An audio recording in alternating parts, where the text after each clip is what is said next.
Welcome to the You on the Camino de Santiago podcast. This podcast is for and about first-time pilgrims walking the pilgrimage routes in Spain, France, and Portugal. With your host, guide and longtime pilgrim, Nancy Reynolds of the Camino Experience.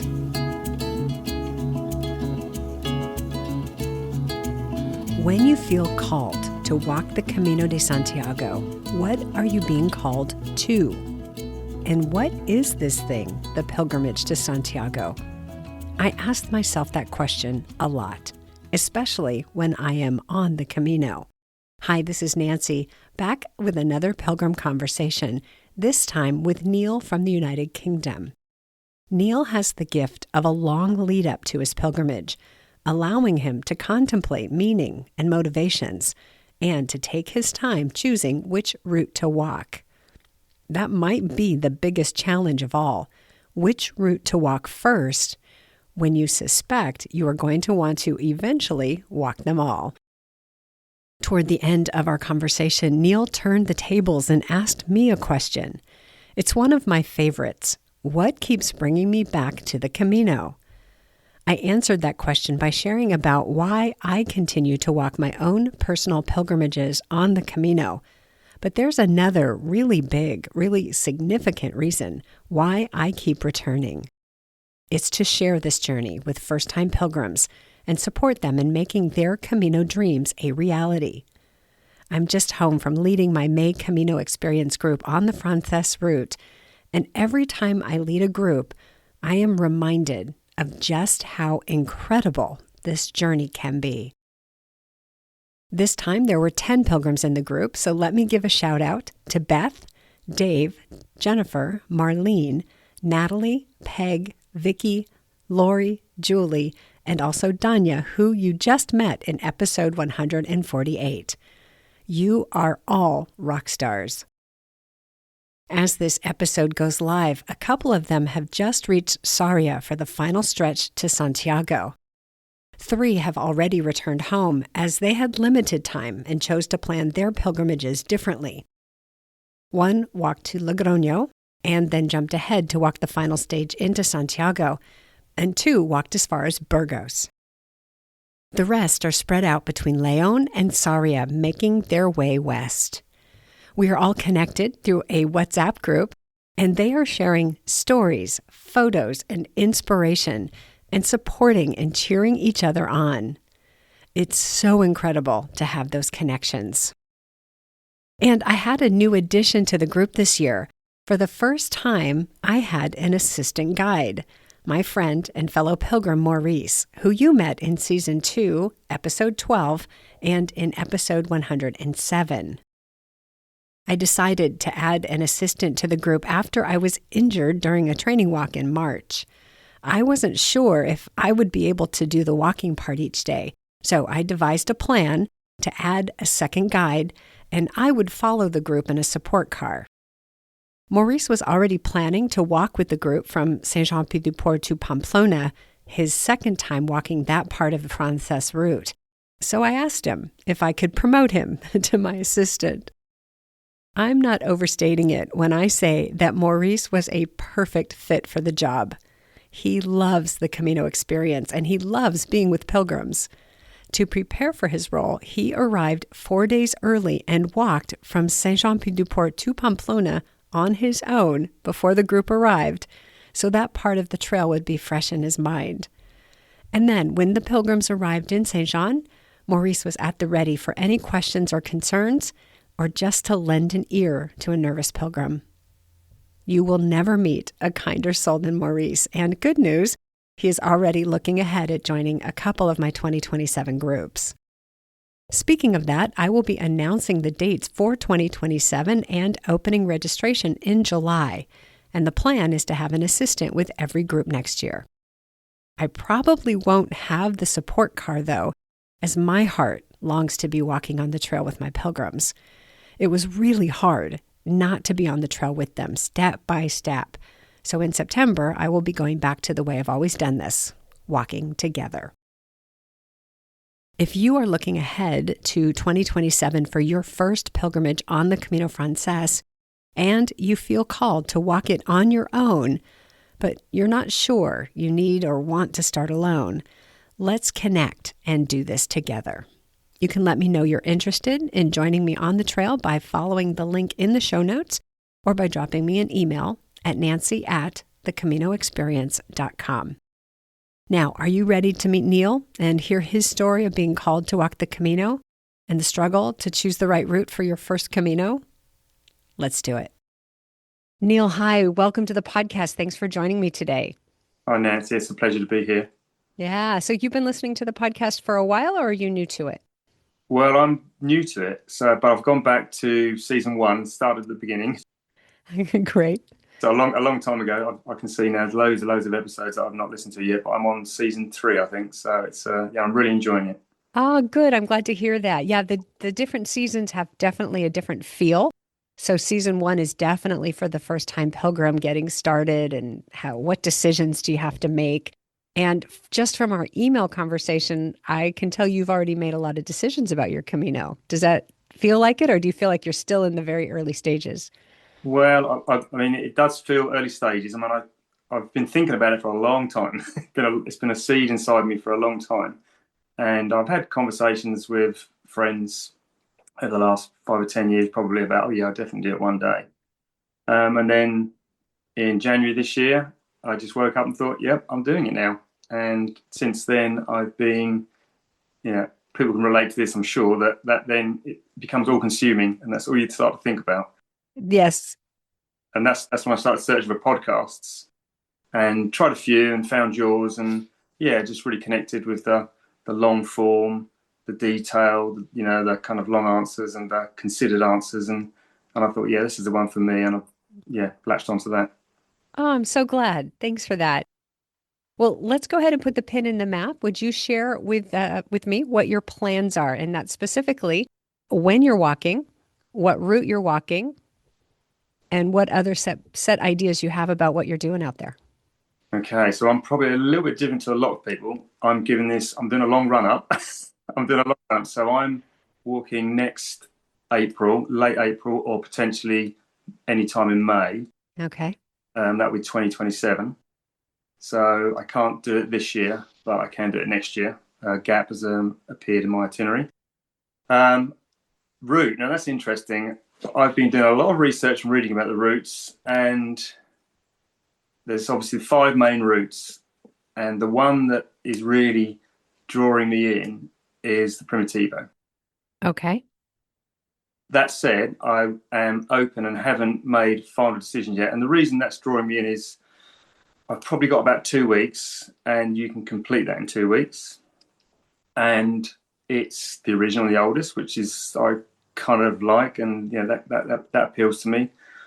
I'm also a massive fan of being in the more natural environments and within nature, so that's a huge draw as well. And it looks challenging, and I want the challenge, so that's ticking a lot of boxes for me. I know there's the downsides of what I've read about it in terms of some of the it's not as well serviced maybe, but also I think that how quiet it might be will appeal to me as well, that kind of solitude. So that's the one that is number 1 at the moment. But I'm also thinking, well, I'm English. Surely I should be doing the Inglese, because you can do that you can do it in a week, and that's a good place to start.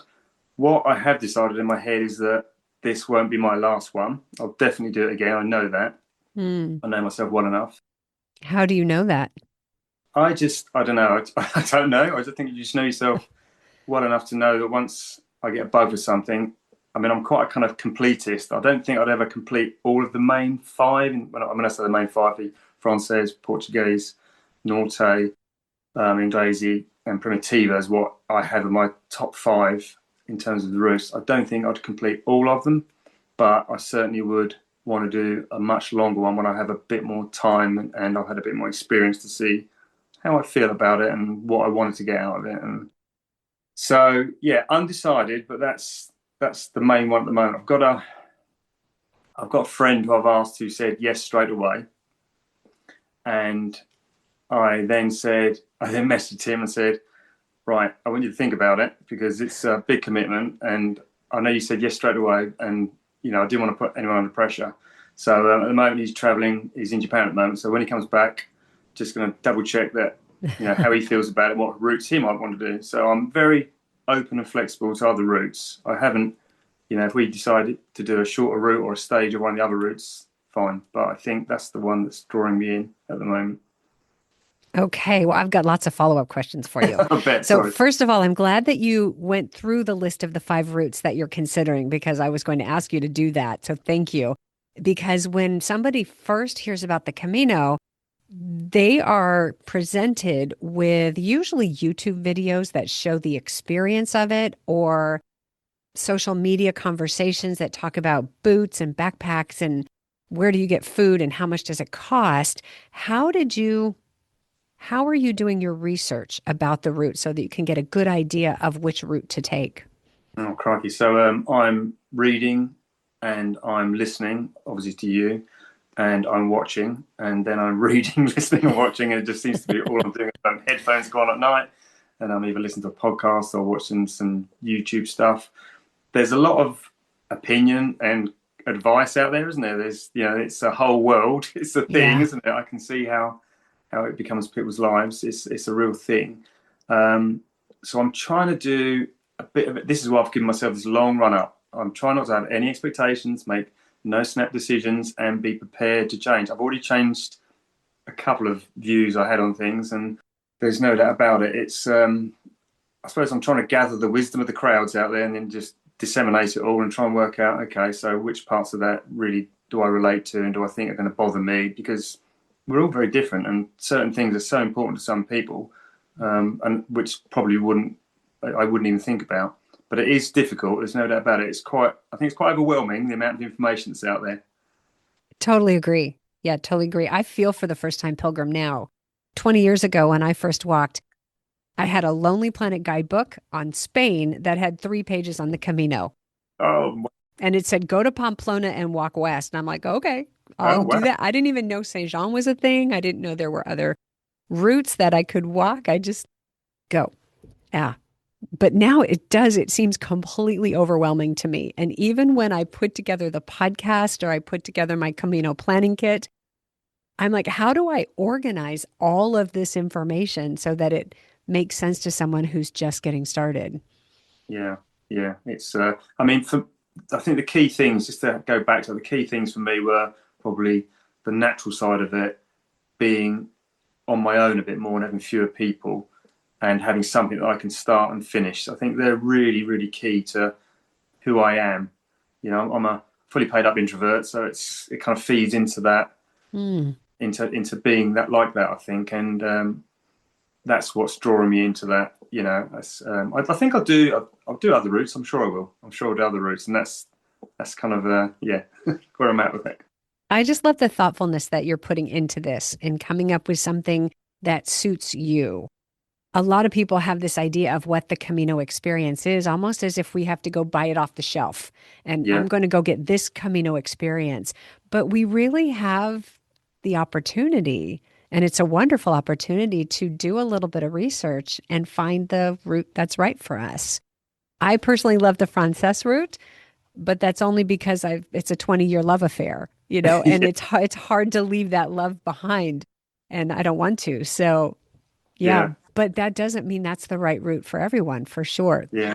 I mean, Yeah. I also enjoy doing research and doing a deep dive into something and letting it percolate. There's no. I mean, I admire people who can just go right, bang, I'm doing it tomorrow, or I'm doing it next week. I'm booking the flights and doing it. And to be fair, if I probably, say I had a lifestyle where you could do that, then yeah, that is appealing as well. That kind of spontaneity of it. But also, Sure. I'm really enjoying. It's winter over here. I've decided in January, so I've got a few months of when you can't get out as much. There's not as much light, Hmm. so I'm enjoying that time to read and watch and listen. And Yeah. yeah, just let it percolate. And kind of, I want to come to the decision organically. I think. I mean, anyone who follows me and my podcast and my social media stuff knows that I love the lead up. I think that the moment you say yes is when your pilgrimage begins, if it's a pilgrimage for you, but the experience begins. And that lead up, I think, is such an important part of the journey. It's a time when you get to do exactly what you're doing. Ask the questions of what's important to me, what do I want for this experience? And the thing is, and you may have heard me say this, you only ever get one first Camino. Yeah, no, picked up on that. Picked up on that.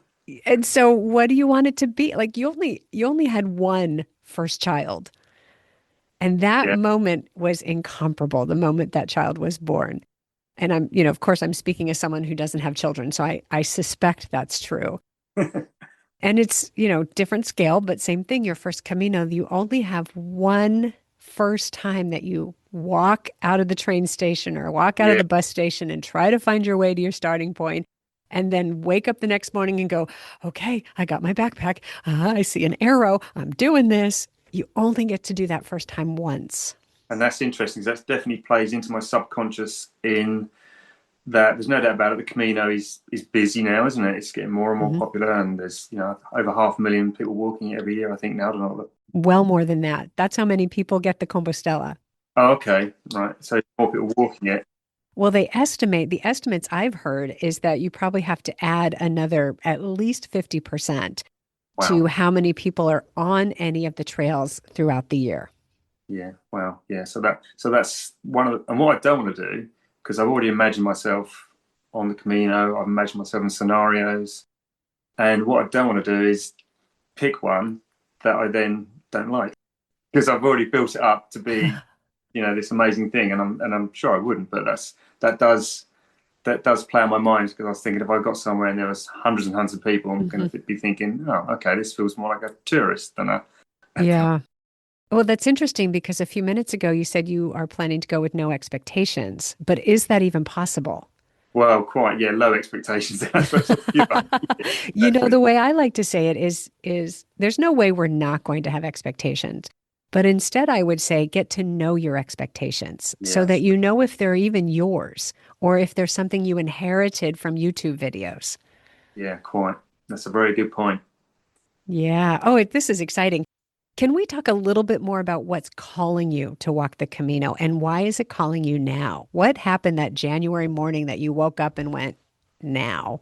Yeah, so I think that for me, the calling is. You hear that a lot, don't you? Calling, and Hmm. it's kind of a personal thing, and for me, I think that how I've thought about this, and I think that you get a seed planted that is in your subconscious, and it might be a conversation, it might be a book, it might be a program, it might be an experience, something you've seen, read, whatever it might be, and that gets planted, and then it just slowly grows, and then one day you always kind of know it's there, but you don't. And to me, that's what the Camino is for me. And if that's what defines a calling, then that's my calling in that sense. That I always felt when I heard about it, probably 15 to 20 years ago, probably first was aware, started to be aware of it. And I'm guessing something was planted then. And that's, I think, what I'd call a calling. It's just that feeling, that subconscious. And then that seed's grown and it's ready and it's come out and said now. And I literally woke up in the morning and I went, I'm doing it. I am doing it. I mean, I've had a work life balance change this year. So I've been doing for 40 years now. I've been doing a lot, and raised three wonderful children. And I'm thinking, right, it's ready for me time now, and it just feels that is the time to do that. And I'm now working less, so I've got more free time. A conscious decision that I've decided to work less, and yeah, that's probably all marrying into that. So it's probably made me think that subconsciously you've got the time to do it now, Hmm. and you've got the opportunity to do it, and yeah, do it. Hmm. Hmm. Well, I want to go a little bit deeper on that if you don't mind. Yeah, of course. So, what is it, do you think, that you're being called to? Oh, definitely. It's the challenge, the adventure, the time with myself, which is a real privilege, I think, because not many people in their lives would A, afford themselves that time, B, recognize they even need it potentially, Hmm. or some people, I suppose, would be scared of it. And yeah, that's, I think, I've heard it said so many times that people who walk the Camino or do a pilgrimage, and they get back and they think, or they find that nothing's changed apart from them, and that's the bit that's quite exciting actually to think, well, who really are you? What sort of person are you deep down, and what is, yeah, it's that thinking time, and that's, but yeah, the challenge as well. There's no doubt about it. The challenge. I've not had a challenge for a while. I think the last wasn't even a huge challenge, but the last thing I did that probably challenged me was I learnt to scuba dive with my daughter. And when she went to university, and I said, "Yeah, I'll do it with you," and it was terrifying. It's absolutely terrifying. But I did it, and she had to have advanced open water as well, so you had to go really deep, and Yeah. yeah, and yeah, it was terrifying. but I did it, and I thought, right, okay, haven't How, done, how long yeah. ago was that? Oh crikey, that was probably 6 or 7 years ago. Okay. All right, you're Yes, due. You're due for a yeah, challenge. yeah, yeah. Oh man. Is there any religious or spiritual component to you? Because oftentimes calling, we think maybe God is calling. Is any of Yeah, that there for you? no, definitely not. And I describe myself as agnostic. Um, Would you define that for us? so that's, I don't believe, I don't not believe. Hmm. Simple as that. And I don't know what the dictionary definition is, but that's my definition.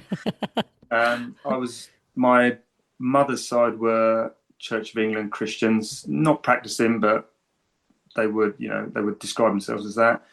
My father's side, Roman Catholics. My nan, my father's mother, deeply, deeply religious. Hmm. Yeah, 3 times a day to church, walk. And when we stayed with her 2 weeks every summer holiday, she would take us to many church Roman Catholic services. And yeah, I hated it. It was a real, as a kid, I just really didn't enjoy it. Although looking back, what I did enjoy was the sense of kind of ancient time, the Mm. traditions, the architecture, and the kind of, yeah, the beautiful buildings. There's no doubt about it. Mm. I don't describe myself as religious, but I'm very drawn to religious buildings. And Mm. when I'm in a religious building, I'm easily moved, and I have a real swell of emotion that would wave over me. But I wouldn't describe myself as religious at all. I am Okay. very spiritual. There's no doubt about it. I do, and not most of my friends describe me as their spiritual friend. so Oh, I'm, what makes them say that? I don't know. Yes, but probably just because I'm very philosophical, very in touch with nature, very in touch with. I believe that everything happens for a reason. I believe you can change things and you can change your life and you can make things happen. And I think if I believe in anything, if you were to define it, trying to pin it on something, I'd say it's just we're all energy and you are your energy. And I definitely believe there's an energy force that you can tap into. And that's what I'm interested in finding here, I think, even more of that. Mm. So we talked about expectations, but not expectations necessarily. How would you imagine that coming to play on the Camino? This search for energy or the experience of energy or any of their spiritual perspectives. Well, I wouldn't look for it. Yeah, that's one thing I've definitely learned in life, that the harder you search, the harder things become to find. So just let things come to you, and if it's meant to be, it's meant to be. It will happen. So I would just, my friends would laugh now, but I'd say I'll just bend with the wind and go with the flow. Well, there's power in that, I think. Yeah. Yeah. Is there I don't usually ask this question, but you and I are very close in age. I think I've got a few years on you, but is any of it, this is what happens at this stage of life that we need to go explore these things? Been through career, been through raising kids. Yeah, I definitely think I've thought about that, and a lot of that is you are, in terms of literally victims of circumstance. So your circumstances probably allow you more.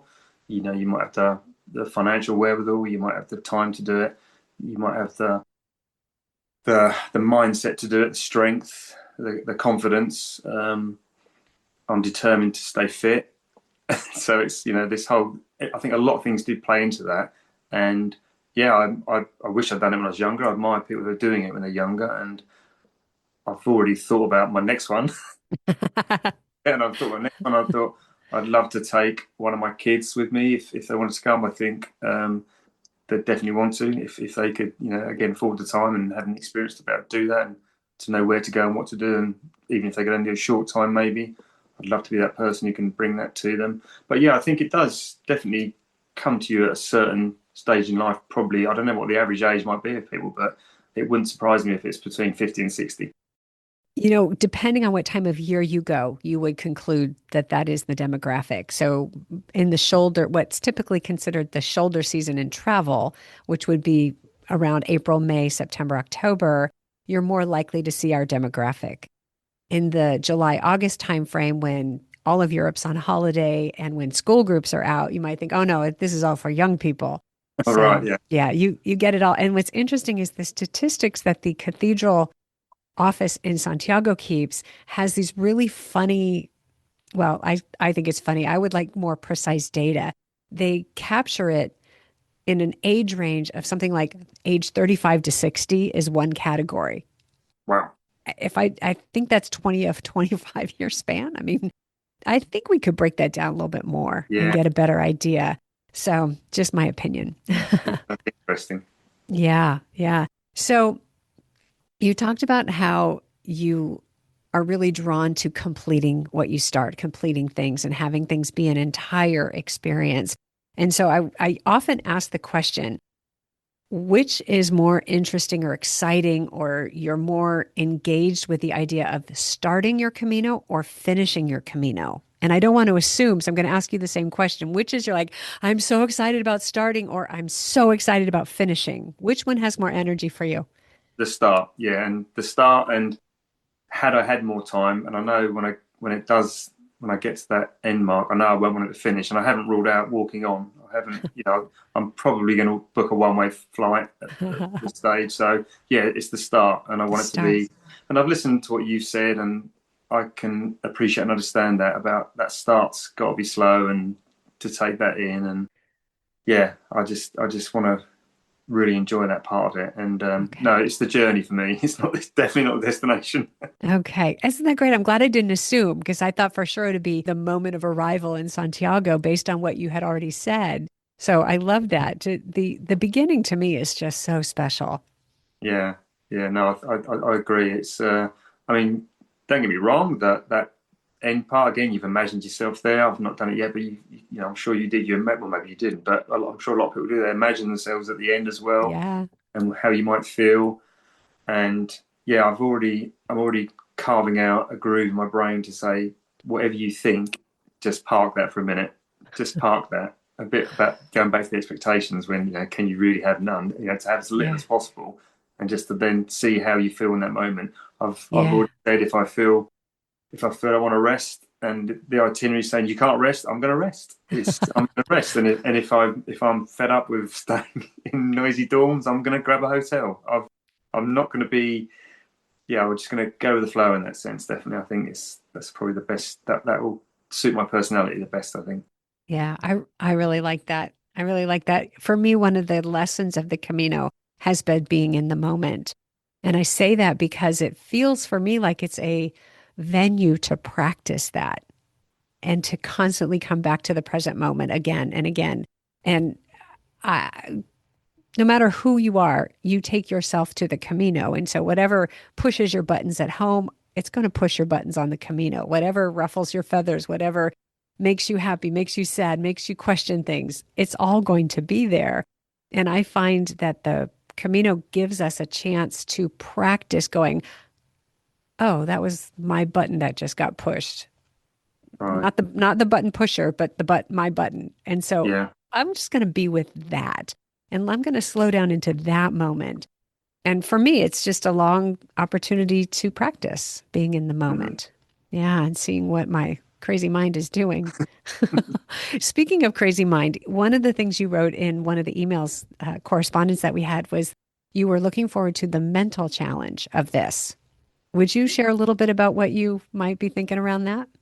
Oh, so the mental challenge for me, I suppose I'd frame in the sense that I've going back to worked all my life and been in a kind of most jobs are stressful, so it's a mentally as I've got older, it's become a more mentally stressful job. And 21st century living is fast, isn't it? Everyone's it seems to be in a hurry to do stuff and Hmm. a rush. And I've kind of been pulled along with that a little bit, I think. So I think mentally, I'm trying to slow down. I'm aware I've got, and when I say slow down, I don't mean start doing less in that sense. I probably mean more kind of just philosophically slow down. So just do things and enjoy things and be there and be present. I mean, be mindful is a word that's used a lot. I do yoga. I've been doing yoga for 4 years, and that's definitely taught me to just park everything. You can park something for half an hour, 45 minutes. It's fine. You know, the emails can wait, the phone calls can wait, Yeah. your to-do list can wait.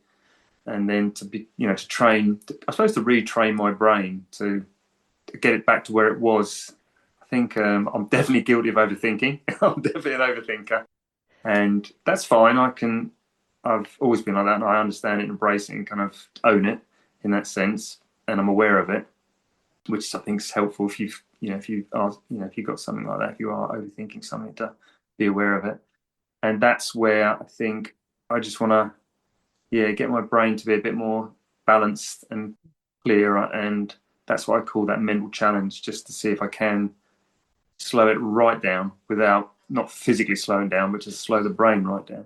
Yeah. Well, one of the things that happens on the Camino when you slow to the pace of walking, the activity of your mind becomes a little bit more visible and noticeable. So you can actually see it going as fast as it's going.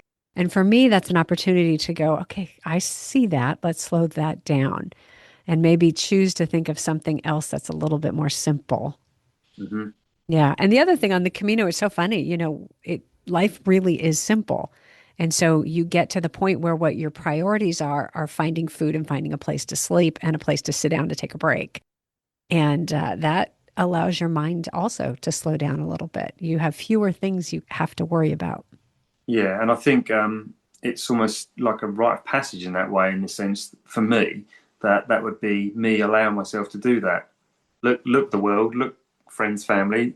This is what I'm doing, and I'm going to be totally immersed within it. Yeah. And that's giving yourself permission to do that, which is a big thing to do. Again, it comes back to that privilege. That's Yeah. a privilege to recognize that and to do it. It absolutely is a privilege. Yeah. Oh, I love that. So we've talked about a number of different things. Is there anything that you would like to talk about, but I haven't asked the right question yet?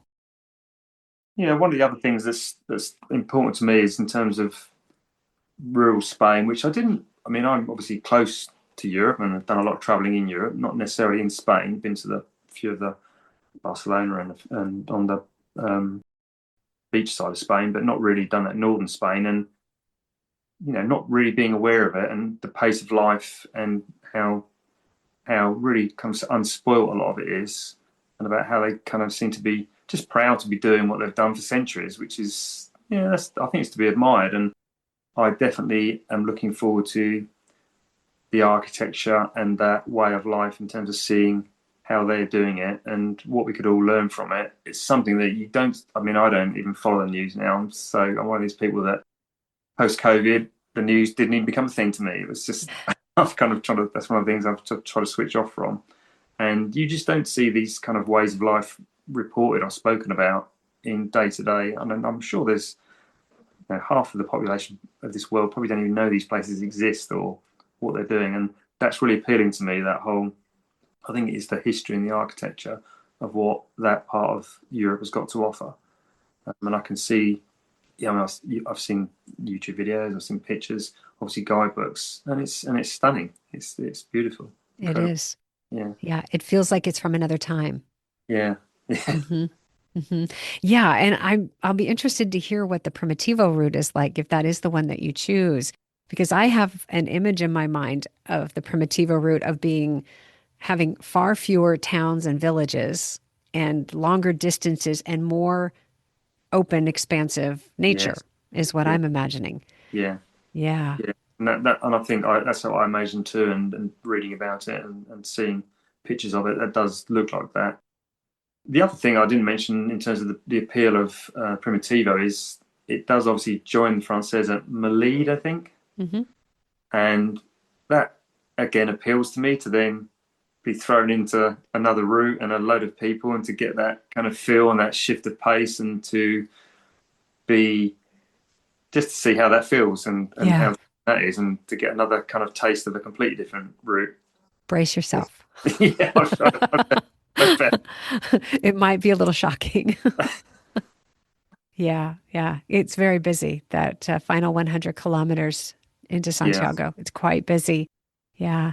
And you can have some incredibly interesting conversations, though, by yeah, talking to people. And I think to some extent you can pick out just by looking at people, you can pick out who has come from Saria and who has come from farther, say Saint Jean Pied de Port, yeah, just by how they carry themselves and the condition of their gear. They won't be as clean and sparkly, yeah, and so you could pick out some of those people who have come from Saint Jean or from farther afield, and have some wonderful conversations. And I don't say that to exclude the people who have walked from Saria, because there's a lot of transformation that happens in 100 kilometers. So yeah, there's some good conversations there.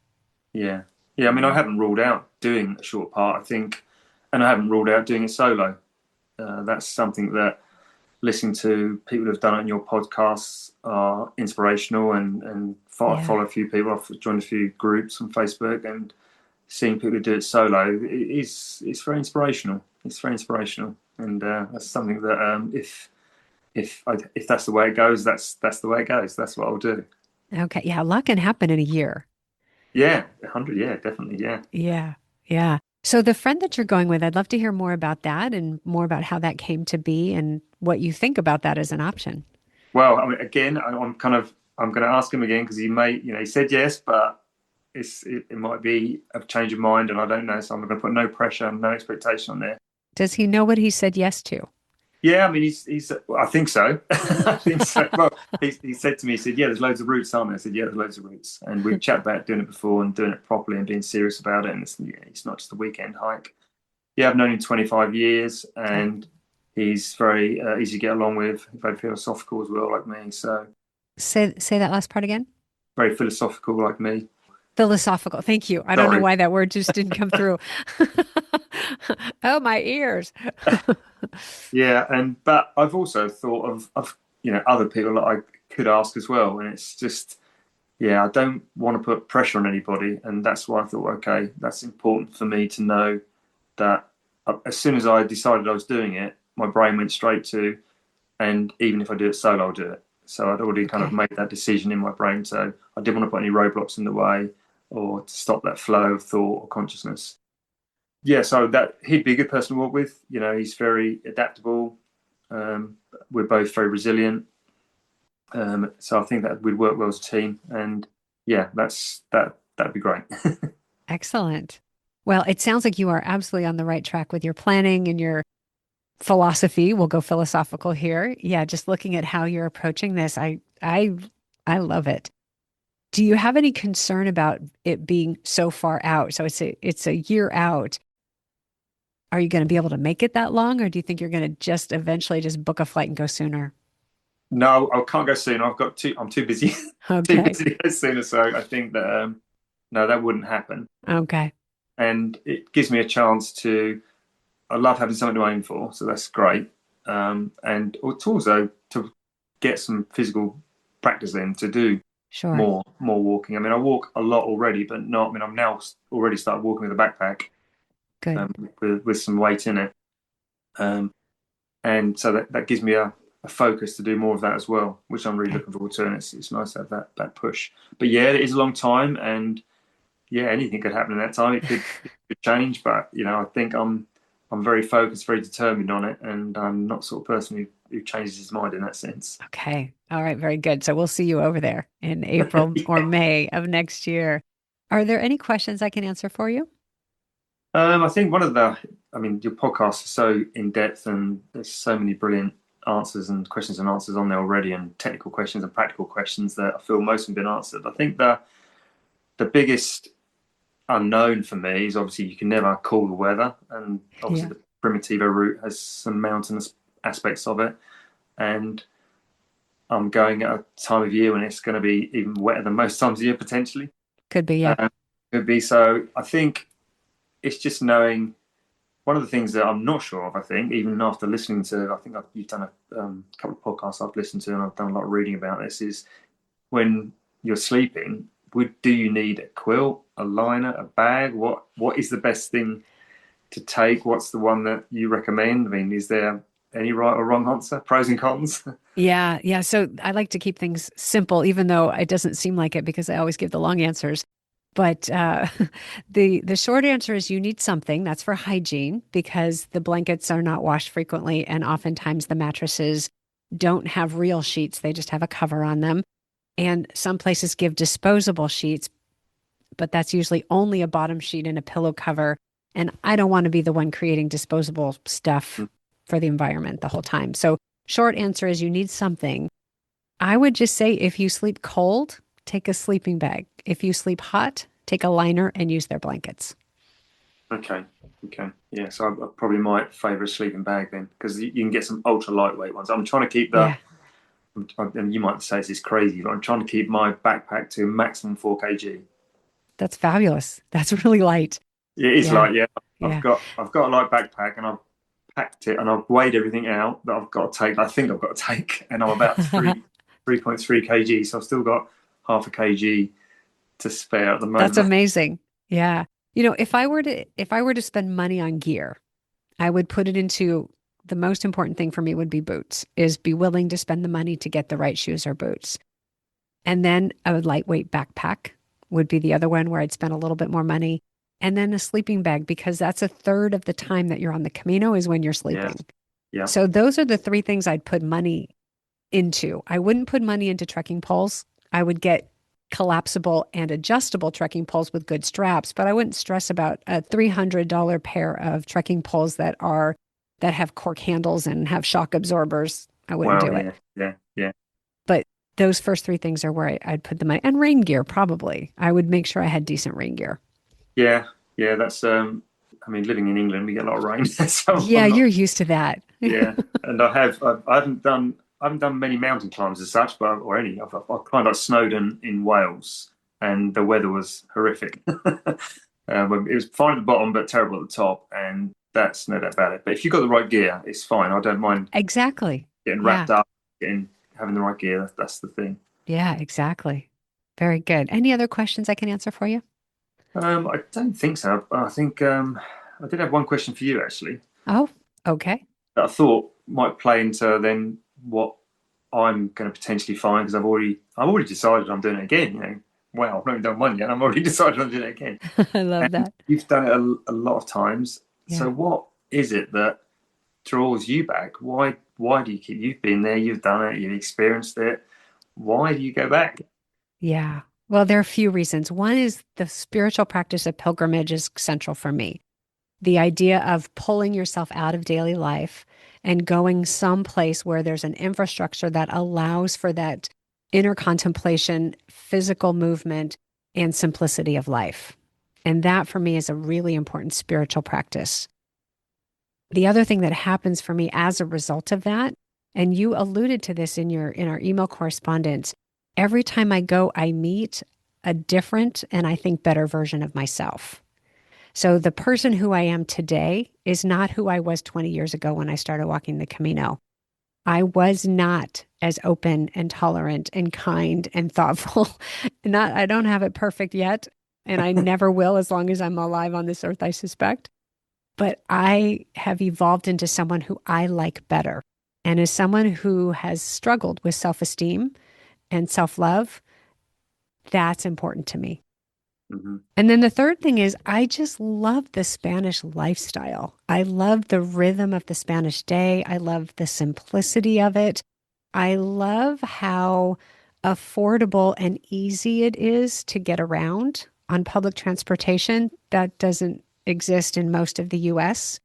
Exists in the larger cities, but not outside of, in my experience, not outside of them. You have to have a car. I love that I can hop on a bus to get 3 towns over. I just love Hmm. that. And I love the food. I not the food, but I love how, let's see if I can say this in a way that makes sense. You can go into a restaurant on the Camino and for 15 to 20 euros get a 3-course meal You can't do that in the US. That same meal would cost you $50. Yeah. And I am someone who food is love for me. When somebody cooks for me, I'm like, oh gosh, thank you. Oh Yeah. my gosh. Agreed. And so to be able to spend however much time I spend on the Camino with somebody else cooking for me and having it be good, healthy, nourishing food at an affordable price, that to me feels like love. Yeah. Yeah. So that's it. Those are the three main reasons why I keep going back. Yeah. I mean, food's important to me as well, and ingredients especially. I'm very Yeah. much. I'd rather spend more on less ingredients if they're better quality, Yeah. and that going back to their way of life. They do seem to have. It's almost like they're keeping a secret because they've got such. I know. a I life. know. They take a break in the middle of the afternoon. It's not sleep time. It's rest time. It's break time. Yeah. And then at 5 o'clock, everybody comes out into the plazas and they're together. They're not hiding behind closed doors. They're out. And then Yeah. at 7, they go into the tapas or pinchos bars and socialize and have a snack. And I just think it's lovely. Yeah. It's a way of life that I don't know that not many people are doing. We seem to have been pulled away from, and I think it is a simple way of life, and it's a natural way of life, and Yeah. they've evolved over centuries to find this way of life that works. And Yeah. yeah, I do think that in the West, I say the West would be the UK and the US, that yeah, we're 100 miles an hour, and Yeah. we could learn a lot from that. And it's so expensive too. I can't go out Yeah, for a coffee every day. But yeah, in Spain, it's €1.50 to get a coffee. yeah. Wow, So yeah, I went out for a coffee here in California for just an Americano. Small Americano was $4.40. wow, yeah, big difference. I can do that. I can justify doing that maybe once a week, but Yeah, I'm not going to do it every day. A glass of wine in Spain on the Camino, €2 or less for house wine. That means that everybody can get out regularly. That means you don't have to stay home because you can't afford to go just get a glass of wine or a beverage every few days. yeah, that's a good point. That is, it actually encourages people to do that, be more That's social, right. That's get right. the communities back Yeah. together. Yeah. So there's another part to your question, and that is the work that I do with first-time pilgrims. And this year I'm leading 3 groups from Saint-Jean-Pied-du-Port. So the Camino for me is also very much about sharing it with other people and with first-time pilgrims and bearing witness to their journeys. So for me, part of the gold in this podcast is that I get to hear your story. I get to see what you are walking into and walking through as you prepare for the Camino. And then when people come back on the podcast afterwards to hear their stories is such a gift. And I go to the Camino so that I can see all these other people having their Camino experiences, because that to me is so moving. Yeah, I bet. Yeah, very gratifying, I should imagine. Yeah, it's pretty Yeah, special. Yeah. yeah. Thanks for asking that question. I really appreciate it. Oh, no problem at all. Yeah. Yeah. All right. Well, I think that's a good place to wrap up. Is there anything else you'd like to share? Any final words? It just only one thing just came to me as you were speaking then that when you say yes, that's when your Camino starts and the process starts. But even finding you and your podcast has become a big part of my Camino. And I realized that today when I was thinking, actually, this is me doing this. How did this interview even come about? I found your podcast and we got chatting, and then you said, Yeah. you do an interview, and I'm thinking, so this is actually, it's a big part of it. This is a big part of my journey, definitely. Well, it's absolutely my pleasure. Yeah. So maybe we'll keep in touch. Maybe we'll follow your planning journey as you get closer.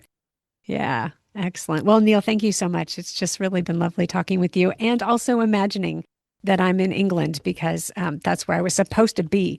But whatever. Thank you. All right, Neil. Thank you so much. Take care. Thanks. Bye-bye. Bye.